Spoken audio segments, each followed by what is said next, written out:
Bezrat Hashem, Chok l'Israël de ce matin, Lilou Nishmat, Machlouf Eliyahu ben Frecha, ve Mordechai, Shamir ben Yehudit. La Gemara de Yevamot 62b. La Gemara, elle pose une question à propos d'un homme qui est marié déjà.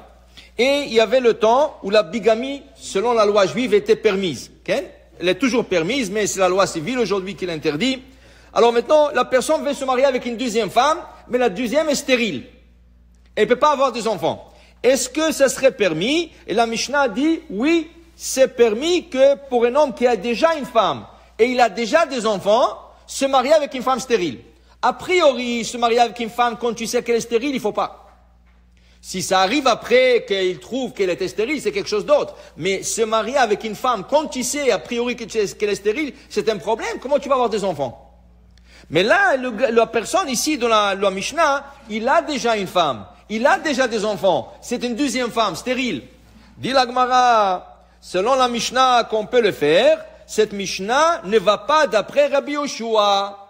De Tanya, Rabbi Yoshua Omer, Nasa Adam Isham bialduto, Isha biziknuto. Ayulo banim bialduto, Ayulo banim biziknuto. Selon Rabbi Yoshua, quand un homme était marié, arrivé à un certain âge, malheureusement, il a perdu sa femme.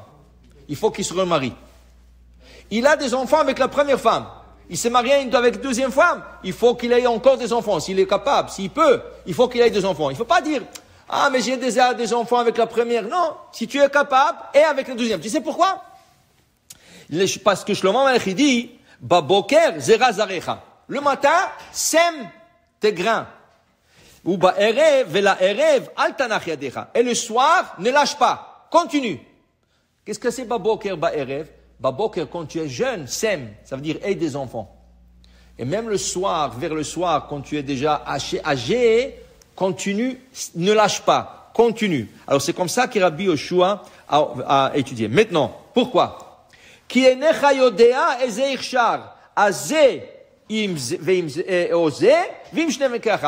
que tu sais quelle récolte va réussir?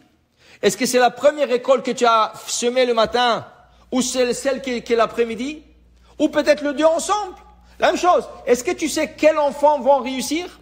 Est-ce que c'est avec celle de la première femme? Ou avec la deuxième femme? Ou le deux? C'est pour ça que tu prends pas de chance. Tu continues, tu lâches pas.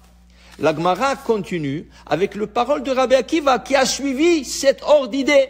Rabbi Akiva Omer, la mat Torah bialduto, il mat Torah biziknoto. Quand une personne a appris la Torah quand il était jeune, il faut pas qu'il lâche. Il faut qu'il continue à étudier même âgé la Torah. Ayulo talmidim bialduto, il était professeur, il a enseigné des élèves de la Torah quand il était jeune, il faut pas qu'il lâche. Ayulo talmidim biziknuto, sheneemar baboker zera zarecha. Et qui mieux que Rabbi Akiva qui peut témoigner là-dessus? Quand il était jeune, il a ramassé 24 000 élèves et il les a enseignés la Torah. Mais malheureusement, qu'est-ce qui est arrivé? Tous les 24 000 sont morts. Quand ils sont décédés, tous les 24 000, qu'est-ce qu'il a fait? Il a dit, je n'ai plus la force, il était déjà âgé. Il a dit, je n'ai plus la force, 24 000 élèves. Il a pris 5.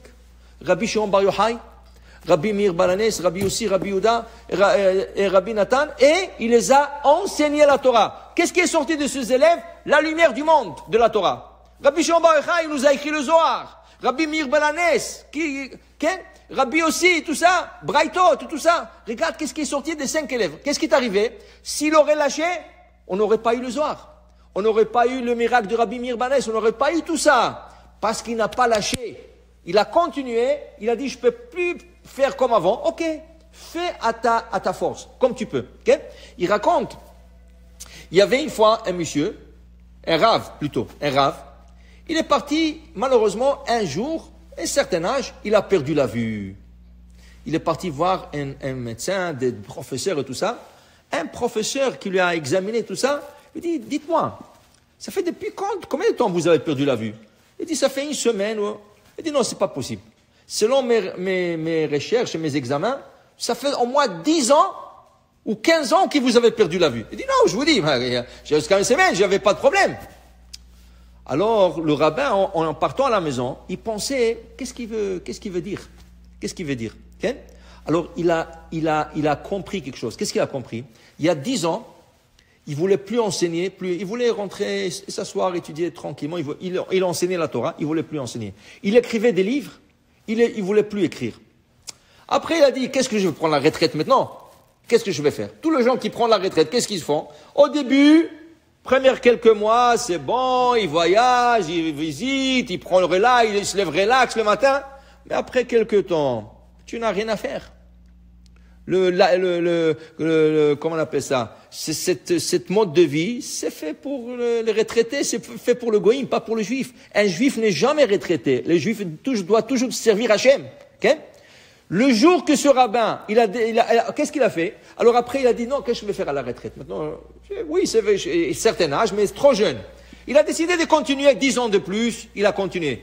Le jour qu'il a dit, ça y est, j'écris plus de livres, ça y est, j'enseigne plus, il a perdu la vue.